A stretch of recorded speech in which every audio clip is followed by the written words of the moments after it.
Man shot dead at his birthday party in Westmoreland. A farmer was killed and another man injured in a gun attack at a pre-birthday party at Ruther District in Westmoreland on Friday night. The deceased has been identified as 33-year-old Leon Anglin, otherwise called Rusty, from the community. Reports from the police are that about 9:30 p.m., Anglin was hosting his pre-birthday celebration at a sports bar when a motorcycle drove up with two men aboard. The pillion disembarked the motorcycle and entered the venue, where he opened gunfire before escaping on the bike in the direction of Rome. When the shooting subsided, Anglin was discovered lying on his back in a pool of blood with gunshot wounds to the head, while a male patron, who is also a farmer, was found suffering from a gunshot wound to his left shoulder. The injured man was assisted by citizens to the hospital, where he was admitted in stable condition. Meanwhile, Anglin was later transported to the Savannah Mar Public General Hospital, where he was pronounced dead. Reporters understand that Anglin would have marked his 34th birthday on Tuesday, May 7. Man charged over body found wrapped in sheet along Spanish Town Road. The police have charged a man in connection with the killing of another whose body was found wrapped in a sheet along Spanish Town Road in March. 30-year-old Nico Gardner of Roadstown, St. Andrew, was on Thursday charged with murder, possession of a prohibited weapon, unauthorized possession of ammunition, and use of firearm to commit a felony. His court date is being finalized. The charges stem from the killing of 27-year-old Kamal Forbes of North Avenue, Greenwich Farm, Kingston 13, whose body was discovered on Thursday, March 23rd. Reports are that about 9:35 a.m., the police, acting on information, found Forbes' body lying on its back, wrapped in a sheet. On Thursday, May 2nd, Gardner was apprehended by the police and taken into custody. A search warrant was executed, and a Taurus 9mm pistol was found in an abandoned house located at the back of his house. The police say he was thereafter interviewed, after which he was charged based on eyewitness statements that implicated him. NWU claims JPS repeatedly implements policy changes without discussions with union representatives. The National Workers Union, NWU, is claiming that the management of the Jamaica Public Service repeatedly implements policy changes without discussions with union representatives. The union and the utility company are at odds over claims that despite assurance management failed to honor the written agreements to convert 30 contract workers to permanent positions. The company maintained that the conversions under this agreement are being done over 3 years, starting in 2023, and are on track for the completion by 2025 as agreed. Speaking with reporters, NWU's General Secretary Granville Valentine explained that the management agreed to the conversion, but at the scheduled date on March 1, a new clause was introduced. This clause, he said, was being used against one of the 30 employees whose contract is to be converted to a permanent position. He said efforts to resolve the matter proved futile, and this led to Friday's strike notice on the company. The Labour Ministry has called a meeting at its offices on Monday to address the issue. I am aware that there is a 3-year period that is spoken of, 2023, 24, 25. But what the understanding that we reach in the negotiation is that they would have implemented a portion the end of February. They have not done so. They implement a part of that portion in May. The quarrel more than anything was over the fact that they want to introduce a policy that was never discussed, no dialogue taken place, no agreement, a policy change, and they are holding that policy change against one of the workers who ought to be confirmed. The management is plain and Nancy as it relates to what transpired. But it won't help none of us. And it's not only this matter.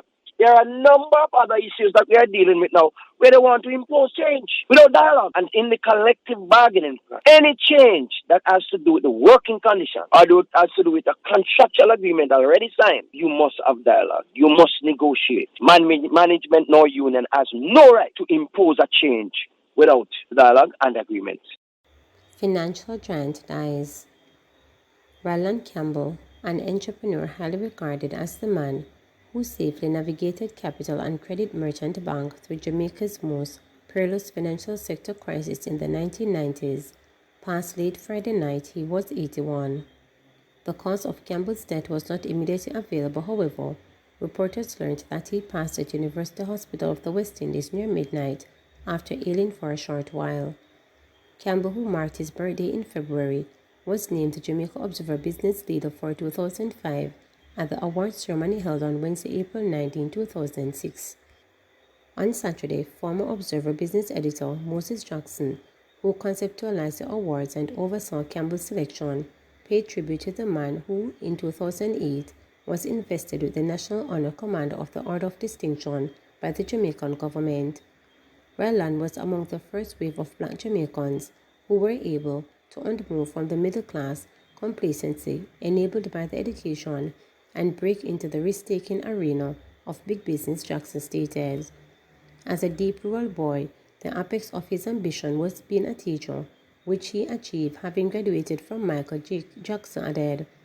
But then, he refused to be trapped by the practical comfort zone and launched into an entrepreneurial journey that ended in his co-founding and control of the very successful Capital and Credit Merchant Bank. Jackson continued, "It was Randal's unmoved sense of mission and unlikely pathway to succeed that made him biologically so inspirational." His candidacy for the Observer Award was obviously compelled, inasmuch as he redefined the possibility frontier from other Jamaicans seeking to escape the shackles of generational poverty. Jackson noted that in more recent times, Campbell, as a member of his WhatsApp group, took delight in sharing with others his deep insight into a whole range of issues, from business and finance to the use of language, a testament, according to Jackson, to Campbell's rock-solid, old-school education and his sustained mental accuracy. Campbell's story, published in the run-up for the Observer Business Leader Award, has noted that he was born in the Dewey rural farm village of Carmel in Westmoreland near Darlaston. The eldest of 8 children from Regina and Pearline Campbell, he learned the rudiments of good character that served him in his later years. There was no running water, no electricity, he told reporters at the time. Water was stored in tanks that farmers would set up for their land with financing from the Ministry of Agriculture. In the community, most families, including the Campbells, earned their living from sugarcane, cash crops, and dairy farming. The patriarch Regina, who died in 2002 at age 91, was a jack of all trades, one of the most versatile persons. Among his stock in trade, farmer, stock butcher, carpenter, and mason. His mother was a homemaker who also managed a little grocery and meat shop. After graduating from Michael Teachers College, Campbell taught at Chantilly Primary School, 3 miles from his home. He later taught at St. Elizabeth Technical School, after which he entered into the world of finance, taking a job in 1974 at the newly formed Workers' Bank, selling payroll savings.